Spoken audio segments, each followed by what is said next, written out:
2. 삶의 미술. 80년대에 접어들면서 한국 미술계는 일단의 젊은 작가군들에 의해 새롭게 깨어나기 시작했다. 깨어났다는 표현은 그들 스스로의 다짐과 동시에 한국 미술의 새로운 출발을 선언하는 의미를 담고 있기도 하다.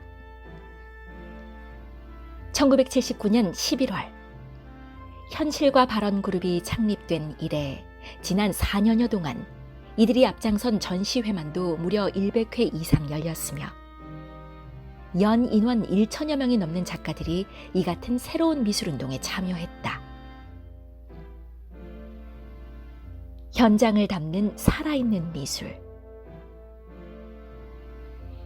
그렇다면 과연 젊은 작가군들이 벌인 새로운 미술운동의 요체는 무엇이며 무엇 때문에 깨어났다고 그들 스스로가 말하고 있는가? 우선 현발, 현실과 발언의 선언문부터 살펴보기로 하자.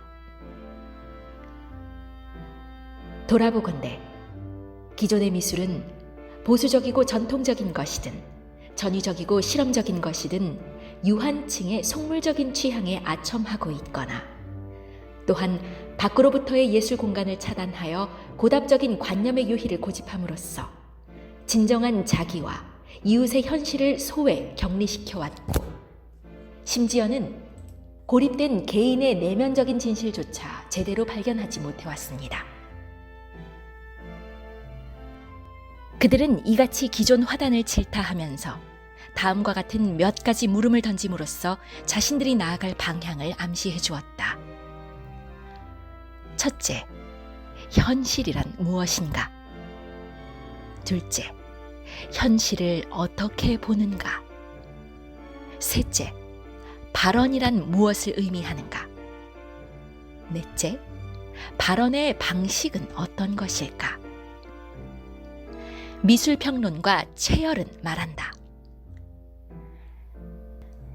지금도 밖에 나가보면 극장 간판이나 가게의 쇼윈도우, 차량의 채색, 신문 하단의 광고란을 메운 서구 이미지의 파편들. 어느덧 우리는 그것에 순응하는 노예의 시각을 갖게 되어서 당연히 미술은 생활과 동떨어진 전문가의 것이며 다만 우리는 그것을 즐겨보는 수동적, 대행적 입장을 지키면 된다는 비창조적 자세로 물러서게 되었다. 이 같은 불만과 자기 반성을 집약, 젊은 미술인들은 하나둘 동인 그룹을 형성해 가면서 나름의 존재 양식을 구체적으로 보여주기 시작했다. 이들은 여타 예술 분야에서와 마찬가지로 우선 독점된 의식에 갇혀 있는 미술을 버리고 대중과 함께하는 공동 참여의 살아있는 미술이 되어야 한다고 주장한다. 이들이 주장하는 유체는 그런 의미에서 제3세계 인식에 기초한 문화예술운동과 궤를 같이 하는 것이다. 즉, 서구 독점 자본주의 체제에 의한 문화적 독점을 깨고 예술의 민주화, 문화의 민주화를 꾀해야 할 것이라는 기본적인 발상에 뿌리하고 있는 것이다. 산미술 추구하는 두렁그룹. 그들은 민중미술은 민중이 스스로 자기 표현과 전달 방식으로 미술을 대할 때 가능하며 현재의 물리적인 조건인 비민주성, 하향성, 획일성은 극복돼야 한다고 주장한다. 이와 관련 이들은 민중미술, 살아있는 미술을 위해선 제도교육을 통해 강제 이식된 서구적 소재, 관념적 소재로부터의 해방을 꾀하는 동시에 우리 주변의 삶과 현실을 표현 소재로 대치시켜야 한다는 것이다. 그들은 한 걸음 더 나아가 오늘의 현실만이 아닌 과거의 전통적인 민속 양식에도 관심을 기울인다. 전통적인 한국화를 재생시켜 보려는 노력이 여러 동인 그룹에서 공통적으로 나타나고 있는 현상이 바로 그것이다. 민중미술이라는 용어와 함께 민족미술이라는 다소 거창한 이름의 슬로건이 횡행하는 것도 바로 그 때문이다. 특히 이들 젊은 미술인들에 있어서 빼놓을 수 없는 주장은 오늘날 행해지고 있는 미술 교육의 모순성과 비인간화 현상이다. 한마디로 제도 교육상의 미술 교육은 천재 교육이자 기능 교육과 다름이 아니라는 것이다. 미술을 통한 전인격적인 인간 교육이 아니라 비인간적인 전문 교육에 치우쳐져 있다는 것. 82년 10월에 창립된 두렁동이는 소수 특정인을 위한 엘리트 위주의 문화주의를 배격하고 소비적 상품 문화에 대치될 수 있는 삶의 양식으로서의 미술운동을 지향할 것이라고 자신들의 창립전에서 다짐했다. 그리고 이러한 자신들의 주장을 실현시키기 위해서 대중들과 같이 있으며 생활 현장의 사실성, 리얼리티와 문화적 역량을 가장 귀중한 작업 기반으로 삼고 그 힘 속에서 움직임을 찾겠다고 밝히고 있다. 특히 두렁동인들은 대중과 함께하는 산 미술을 전개하기 위해선 과거 민속미술의 전수, 교육이 절실하다고 보고 그에 대한 프로그램을 다각적으로 구상하고 있다고 밝혔다.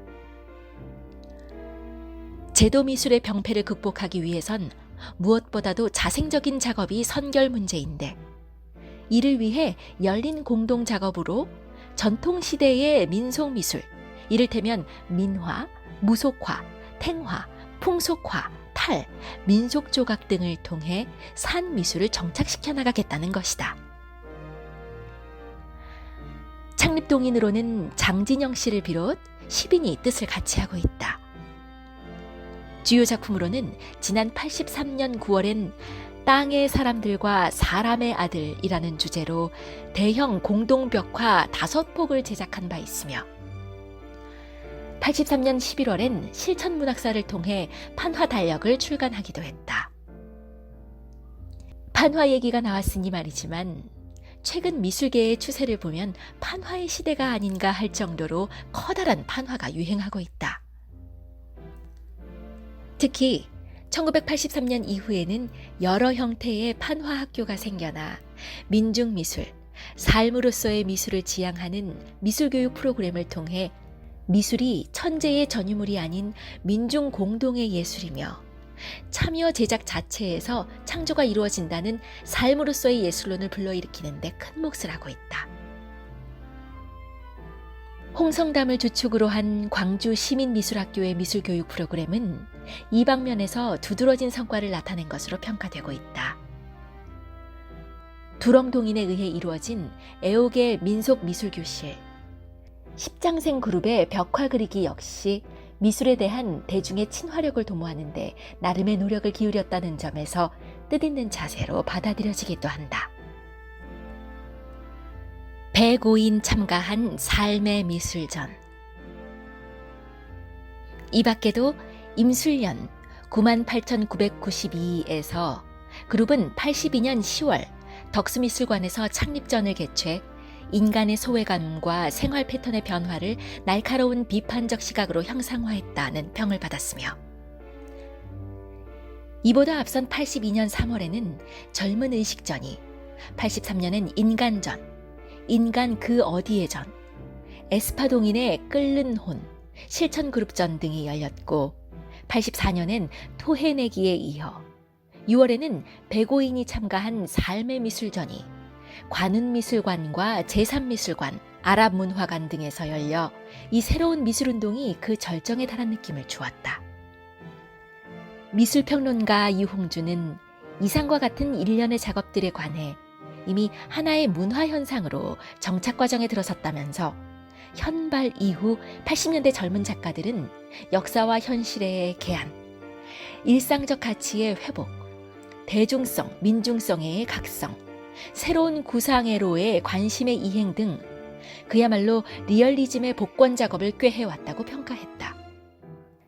이어서 유 씨는 80년대의 새로운 미술운동이 대체로 신구상 형식을 취하면서 현대에 소외된 인간상, 소비문화의 새로운 상황, 일상적 삶의 진실과 기쁨, 현대사회에 대한 갖가지 풍자와 야유, 미래에 대한 불안과 예감, 오염되지 않은 민중적 감성과 정서의 건강성, 오늘의 상황을 낳은 역사에 대한 새로운 인식 등을 표현해낸 것이라고 요약하면서 이들의 작업은 이미 실험을 넘어선 한 시대의 문화적 흐름으로 화했다고 규정했다. 미술평론가 원등석 씨는 미술계의 새로운 운동의 배경으로서 이상과 같은 분석 외에도 증가된 대학에서 배출하는 미술 인구의 팽창을 추가하기도 했다. 즉, 미술 인구가 너무 많이 배출된 나머지 자유직업인으로서의 생계를 꾸려나갈 수 없는 상황에서 고등 실업자들의 불만의식이 누적된 결과일 수도 있다는 것. 젊은 작가군들에 의한 이 같은 미술계의 새로운 운동에 대해 긍정적인 시각만 있는 건 아니다. 상당수의 기성미술가들은 요즘 젊은이들의 위험한 발상이 그대로 노출된 것이라면서 이들의 운동이 한때의 들뜬 모습에 지나지 않는다고 주장한다. 대학에 나가는 어느 화가는 이들의 운동이 현행의 미술 교육을 전적으로 부정함으로써 학교 미술 교육에 막대한 영향을 끼치고 있다고 우려를 표명하기도 했다.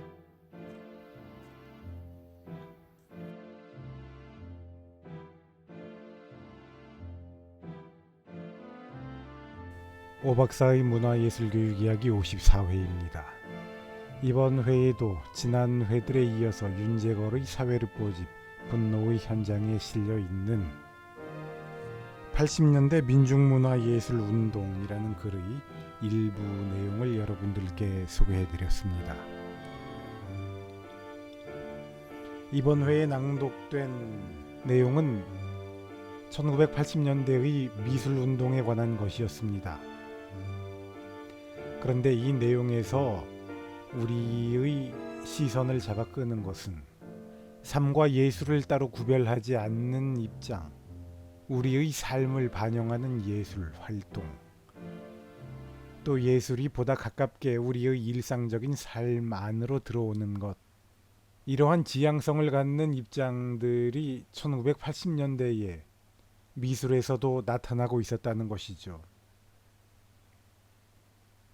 이러한 입장을 가진 사람들은 기존의 미술 교육을 기능 교육이라고 비판했습니다. 이러한 사항들을 고려해 보면 현재 우리가 행하고 있는 문화예술 교육의 기본적인 입장들이, 그리고 그러한 입장들이 갖는 기본적인 어휘가 어디에서 비롯되어 왔는지를 알 수 있습니다. 예술을 위한 예술을 가르치는 교육을 기능교육이라고 부르는 것 같은 경우는 우리가 오늘날 당연하게 받아들이고 있는 문화예술 교육의 어휘들이, 용어들이, 개념들이, 아이디어들이 1980년대의 비판적 의식에 기반을 두고 있다는 사실을 알게 해줍니다.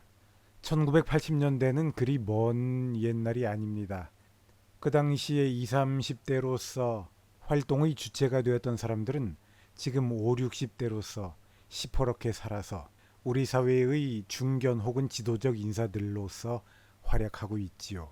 오늘날 우리 문화예술교육의 담론은 그것의 주도권을 예술대학에서 쥐고 있는 것처럼 보입니다.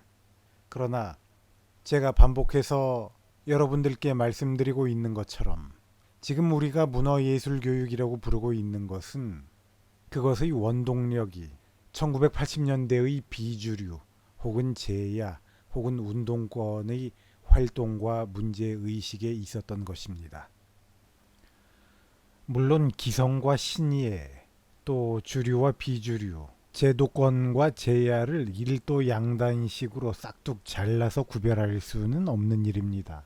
이미 앞에서 낭독된 내용에서도 알 수 있듯이 1980년대의 활동가들이 제야에 있었다고 한들 그들도 예술대학을 졸업한 사람들이고 기존의 기성의 담론에 영향을 받지 않을 수 없었던 사람들입니다. 그리고 이들이 추구했던 생활과 예술의 결합 상호 침투는 근대 예술의 혹은 현대 예술의 중요한 이상이 되기도 했었죠.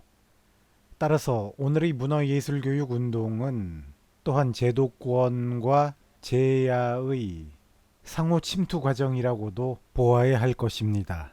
우리는 문화예술교육의 정체성을 이렇게 이해해야 합니다. 그러니까 오늘날의 우리는 무의식적으로 1980년대로부터의 장르 통합론 혹은 장르 확산론의 영향을 받아서 무의식적으로 통합예술 교육이라는 말을 사용하고 있기 때문에 개념의 혼란을 일으킨다고 저는 주장합니다. 1980년대의 장르 통합론, 장르 확산론의 영향을 무의식적으로 받고 있는 가운데 영어의 아츠 인테그레이션이라는 용어를 채택함으로써 우리의 많은 문화예술교육 종사자들이 혼란을 겪고 있습니다.